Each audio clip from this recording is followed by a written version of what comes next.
চলো বেরিয়ে পড়ি, দেখে আসি গ্রিসের সবচেয়ে বড় দ্বীপ ক্রিট। ক্রিট ঘোরার সময় খুব ভালো লাগলো এই বাসগুলো, হপ অন হপ অফ বাস বলে। দুটো তলায় বসা যায়, ছাদের ওপর এবং ভেতরে। আর প্রত্যেকটা স্টপে ইংলিশ এবং অন্যান্য ভাষায় অ্যানাউন্স করছে কোথায় কোথায় আমরা থামছি। যে কোনো স্টপে নেমে সেই জায়গাটা ভালো করে ঘুরে দেখে আবার সেখান থেকেই অন্য আরেকটা বাসে উঠে পরের স্টপে যাওয়া যায়। ষোড়শ শতাব্দীর ভেনিশিয়ান প্রাচীর কুলেস। প্রতিটা স্টপেই নেমে দ্রষ্টব্যগুলো দেখার জন্য সেখানে টিকিট কেটে ভেতরে ঢুকে ডিটেলে দেখা যায়। কতটা সময় আছে তার উপর ডিপেন্ড করবে।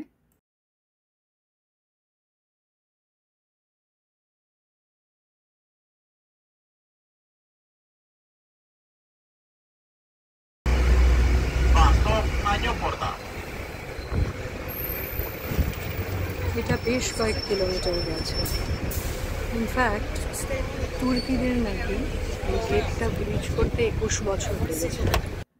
চানিয়া পোর্তার প্রাচীরটা তৈরি হয়েছিল ক্রিটের পশ্চিম দিকের চানিয়া অঞ্চলে যাবার জন্য, বা ওখান থেকে যে সমস্ত বণিকরা আসবে তাদের চলাচল কন্ট্রোল করার জন্য।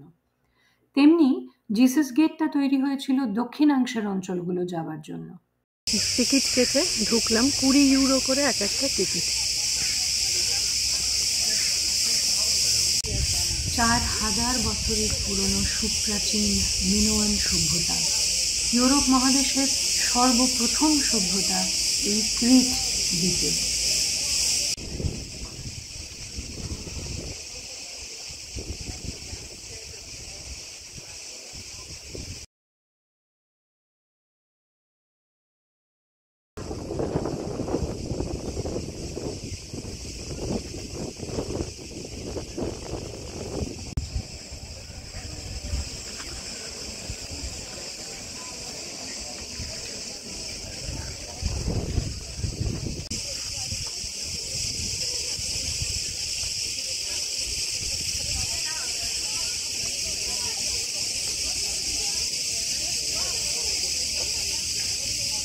ক্রিটের হেরাক্লিয়ান অঞ্চলটা ভালো করে ঘুরে সবচেয়ে ভালো লেগেছে নসস প্যালেস।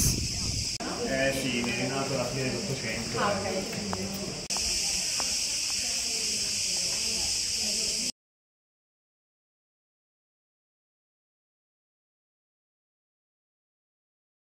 আজকে হাওয়াটা খুব বেশি বলে প্রচুর পালতোলা নৌকা বেরিয়ে পড়েছে।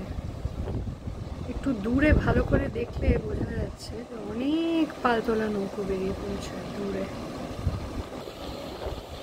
আর জলের রঙের যে ডিফারেন্স, এটা দেখতে খুব ভালো লাগছে। সামনে একটু সি গ্রিন অর্থাৎ সবজি ব্যাপারটা আছে, আর দূরে গাঢ় নীল।